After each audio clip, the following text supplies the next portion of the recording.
ini yang saya mungkin ingin tahu lebih banyak mengenai, karena kan saya dengar dari para guru-guru saya bahwa Habib adalah dosen beliau, guru saya, dosen saya, beliau ini, bahkan beliau menjabat wakil ulama internasional, beliau aja wakilnya. Waduh, luar biasa. Ini berawal dari mana sih, Habib? Apakah berawal memang Habib sudah bercita-cita ingin menjadi seseorang pendakwah nasional atau internasional, atau memang didikan orang tua? Jadi kalau saya ditanya cita-cita saya, sejak kakek ini kan kalau datang, saya kan kelahiran kota Solo, tahun 1954. Jadi kota Solo kan terkenal banjir besar tuh, tahun 1965 itu sejarah, ya rumah kita kebanjiran. Kakek itu kalau datang dari Palu, Sulawesi Tengah itu, murid-murid itu orang daerah sana. Orang sana dan ke Solo saya jumpai, bahasa Arabnya itu luar biasa. Kan kakek susah, kakek nggak bisa bahasa Indonesia lancar. Tapi murid-murid itu berbahasa Arab dengan bagus dan sangat aktif dan seperti yang belajar di Timur Tengah lah, atau melebihi dari itu. Saya nggak bisa berbahasa Arab bagus, namanya sekolah umum kan. Walaupun pulang saya ke ITB, ke UI itu besar, tapi saya nggak berminat.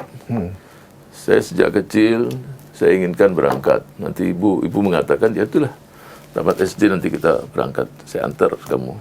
Benar, saya selesai SD, dulu kan masih semester pertama SMP, atau triwulan pertama lah, bahasa dulu itu. Berangkat saya ke Sulawesi.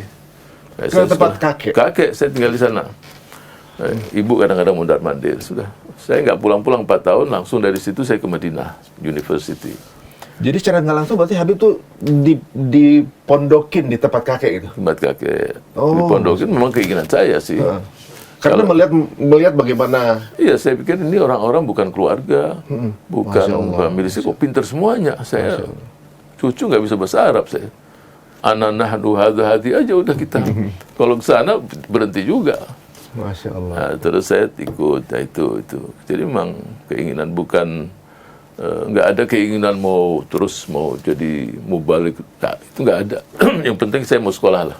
Awalnya hanya dengan hanya itu saja. Jadi nggak ada keinginan, nanti mau jadi ini A, B, C. Ya saya ingin seperti beliau lah, itu aja. Kalau teman-teman juga tinggal di Palu, mungkin paham yang dimaksud kakek beliau ini. Waduh, luar biasa. Kalau saya juga takut salah. Mungkin Habib bisa menjelaskan gitu, kakek Habib ini kan bisa dibilang, saya waktu ke Palu, sampai kemudian satu tim Ustadz ini ngajak sowan ke tempat kakek antum. Saya mendampingi beliau 2 tahun. Usia saya masih, sampai di sana pun, mesti kan saya diterima sanawiyah. Enggak masuk SD lagi saya. Diulang lagi? Ulang dari SD kelas 4. Ya nggak apa-apa, udah namanya. Karena dites-tes, wah ini masih belum layak untuk di level sanawiyah, atau istilah di sana mu'allimin. Mu'allimin itu memang 6 tahun belajar. Ya diulang, enggak apa-apa dah. Belajar, tapi dengan gigi, semangat. Dan saya membaca bagaimana beliau itu memang murabbi, mu'allim. Ada pada dirinya. Pertama, dia tidak boleh memecat murid karena nakalnya. Nggak boleh. Nggak boleh? Nggak boleh. Jangan dipecat. Dia sini nakal untuk diperbaiki. Oh gitu? Nah, tidak boleh memukul murid. Itu guru yang gagal mukul murid itu. Nggak boleh dipukul. Dan yang ketiga, tidak boleh dikeluarkan dari sekolah karena tidak bisa bayar SPP. Itu tiga-tiganya sering terjadi itu. Justru malah tidak boleh dilakukan itu. Nggak boleh, tidak boleh dipukul. Murid itu nggak boleh dipukul. Jangan. Itu guru yang nggak ngerti didik muridnya. Oh, jadi nggak bisa bicara dengan hati, akhirnya dengan fisik. Iya, jadi dengan santun, Jadi saya amati ini dan sangat halus. Dan dia merangkul murid dan merangkul guru juga. Karena kadang-kadang guru yang malas didekati, didatangi rumahnya, diberikan motivasi. Ya, dan semua santri itu anak dia semua, coba. Saya cucu bersama mereka-mereka yang di pesantren, sama. Artinya nggak dibedakan. Kalau udah di penghujung Ramadan kan banyak hadiah-hadiah ke pesantren kan.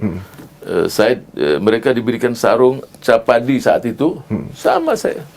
Saya nggak ada di depan mereka itu, di Spesial. kamu cucu saya kasih ini, nggak ada, sama. Dan memanggil murid-muridnya anak-anakku. Coba. Masya Allah. Ya kalau dalam bahasa Arab, ya aulad, wahai anak-anakku. Nah itu. Jadi nggak ada. Tapi di Habib sendiri nggak ada perasaan apa harus diistimewakan juga gitu. Nggak. Nanti kalau saya berdua, nggak apa-apa. Tapi nggak di depan yang lain. Oh gitu. Masya Kalau Allah. berdua di rumah apa ya dia mungkin ada sesuatu. Dan saya dididik juga untuk menghormati guru-guru senior di sana, murid-murid dia langsung. Ya, ketika saya duduk, datang murid dia senior, cium tangannya. Saya cium. Masya Allah. Arti hormati ilmu orang ini. Masya Allah. Jadi dia mendidik kita bagaimana akhlak, bagaimana budi pekerti, bagaimana menghormati seseorang itu siapapun dia. Masya Allah. Mau dia itu habaib, bukan habaib, orang daerah, orang harus dihormati. Jadi nggak boleh terus karena ini keturunan ini, nggak ada dia. Ilmu itu harus dihormati orang berilmu. Jadi nggak ada latar belakangnya apa, Ada. ekonominya bagaimana, sukunya Nggak apa ada. nggak ada. Dia punya ilmu, dia mengajar, ya itu penghormatan. Dan saya kan lihat betul. Masya Ya, Allah. itu saya diperintahkan, ya saya lakukan. Dan setiap dia, artinya usia hampir mendekati 80 tahun, tidak punya mobil. Rumah yang kita tinggal itu semuanya wakaf. Semuanya wakaf. Wakaf nggak ada, dia tidak meninggalkan. Jadi nggak ada kepemilikan pribadi, Nggak ada. semua hasil dari Semua wakaf. wakaf. Semua wakaf, dan ketika dia naik mobil usia hampir mendekati 80, ada masalah mungkin lebih dari jam 10, 11 dia keluar. Mobil Willys, mobil Amerika setir kiri itu nggak ada pintunya, dia hanya pegang aja jalan. Nanti kalau ada orang lewat pasti dikasih salam. Masya Allah. Jadi memang itu yang saya banyak ambil. Oh begini ya para pejuang-pejuang itu. Masya Allah. Nah, Wah, ini itu. Jadi memang perjuangan itu luar biasa dan tidak pernah bersandar kecuali hanya sama Allah. Masya Allah. Sekolah saat itu sampai ratusan, 600, 700 cabang.